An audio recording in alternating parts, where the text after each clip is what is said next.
बड़ी दुख के साथ कह रहल बानी कि आज हमनी के बीच से एक ऐसा महापुरुष चल गए जे कि हमनी के हाथों हाथ मोबाइल देनी। उहे के देन हा आज हमनी के हाथ में मोबाइल बा। सब लोग मोबाइल यूज कर रहल बा, जेकरा के मोबाइल के जनक भी कहल जाए। खास करके भारत में रामविलास पासवान जी चल गनी। हमरा तरफ से श्रद्धांजलि अर्पित बा एक गीत के माध्यम से। भगवान वहाँ के आत्मा के शांति दे। चित्रा फिल्म्स की प्रस्तुति।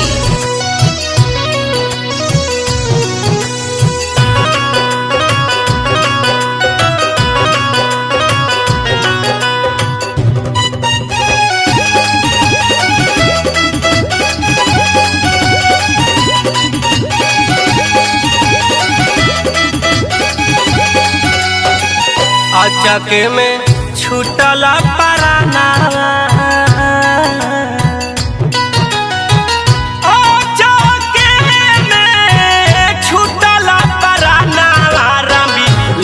जी सपना भइले हो रा। कैसन बाटे विधि के विधाना, कैसन बाटे विधि के विधाना। रामविलास जी सपना भइले हो रा।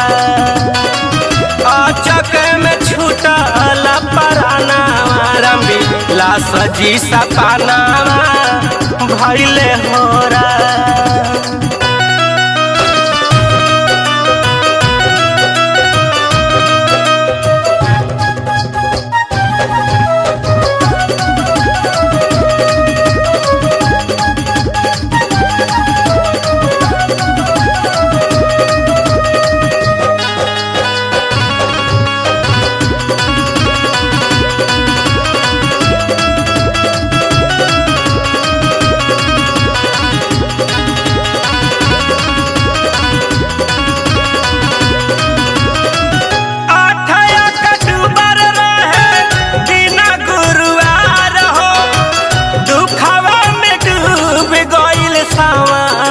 बिहार हो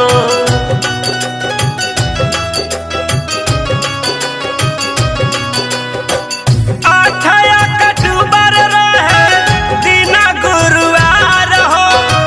दुखवा में डूबल एला जेपी परिवार हो। लासल के दिल्ली से चलला विमाना,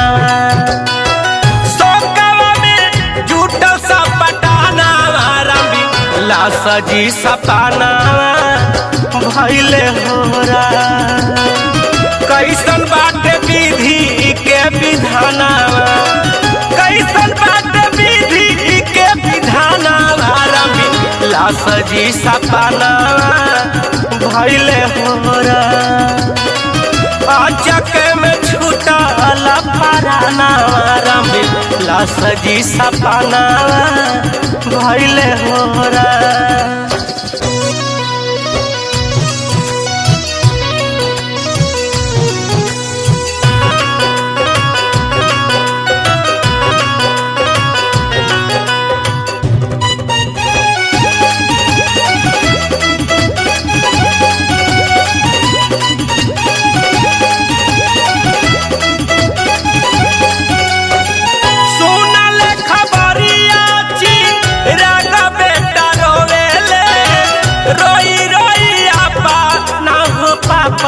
जी के जो है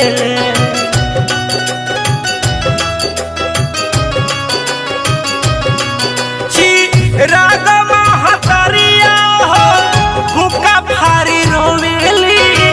भइला सपनवा स्वामी चार दूरिया जोहेली। बिलखी बिलखी रे रोए,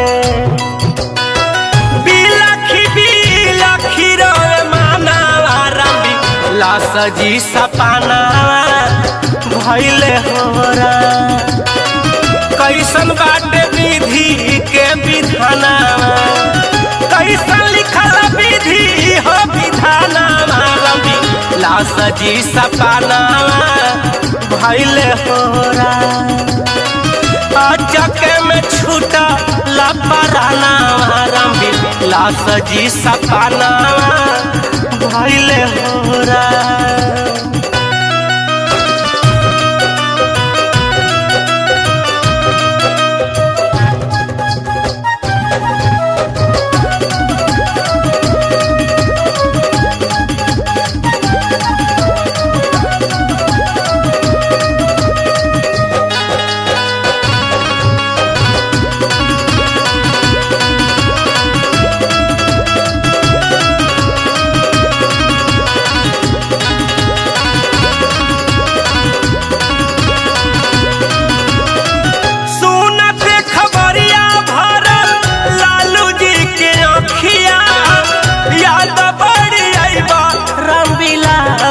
हो संगतिया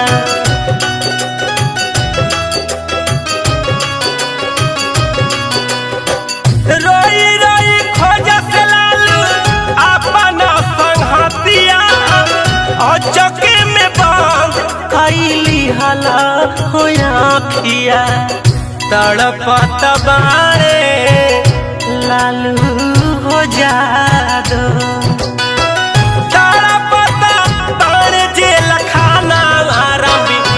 सजी सपाना भइले होरा। कैसन बाटे विधि के विधाना कैसन बाटे विधि के विधाना ला सजी सपाना भइले होरा। चके में छूटा लापराना ला सजी सपाना भइले होरा।